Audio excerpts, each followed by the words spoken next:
pourquoi quand c'est bon, vous ne sortez pas pour remercier son excellent monsieur le président, monsieur Alassane Ouattara?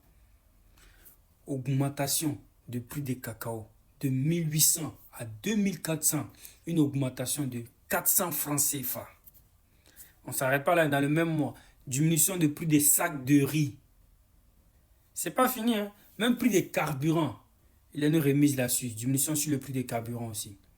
Mais pourquoi quand c'est bon, vous ne sortez pas pour remercier son excellent monsieur le président de la République? Vous êtes tout le temps en train de pleurnicher dans l'oreille des gens. Tout est cher, tout est cher. Maintenant qu'on diminue les trucs là, sortez aussi pour dire au peuple, à la nation ivoirienne, que non, c'est bon, le gouvernement a diminué le truc, on le remercie et on doit le féliciter pour ça. Surtout ce monsieur de Tidjane Thiam là, tout le temps en train de faire une comparaison entre la Côte d'Ivoire et le Sénégal. Quand on va lui dire maintenant que...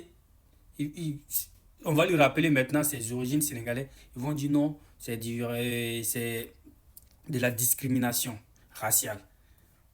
Mais non, c'est lui-même il fait qu'on lui rappelle ses origines sénégalaises. Sinon, pourquoi vouloir comparer la Côte d'Ivoire au Sénégal? Il ne compare que les côtés négatifs. Mais dis-nous aussi le salaire en Côte d'Ivoire et le salaire au Sénégal. Le SMIC en Côte d'Ivoire est plus élevé que le SMIC au Sénégal. Pourquoi tu ne dis pas ça aux gens? Le respect des droits de l'homme est respecté en Côte d'Ivoire que le Sénégal. Pourquoi tu ne dis pas ça aux gens? Faites la politique autrement.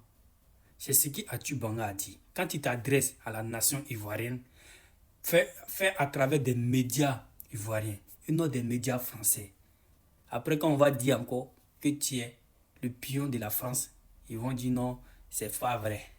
Mais si c'est pas vrai, comment ça se fait que le mec, il est ivoirien, il a fui le pays à cause d'un simple coup d'État? On lui a demandé s'il va revenir encore. Il dit jamais de la vie. Et il ne s'arrête pas là. Le mec, il ne s'est jamais présenté en tant qu'un Ivoirien. Il s'est toujours présenté en tant qu'un Français. Et ce n'est pas fini. On lui est nommé en tant que président de l'un des plus grands partis politiques de la Côte d'Ivoire. Le mec, il avait près de 2 ans pour renoncer à sa nationalité française. Si ce n'était pas à cause d'un chroniqueur qui est sorti pour dire non, ce monsieur n'a pas encore renoncé à sa nationalité française, qui fait croire au peuple ivoirien qu'il a renoncé à sa nationalité française, il n'allait jamais le faire. C'est comme il joue à un double jeu. De toutes les façons, la liste électorale définitive, il ne sera pas là-dessus. Compte tenu de ce qu'il dit, l'article 49, ils sont là.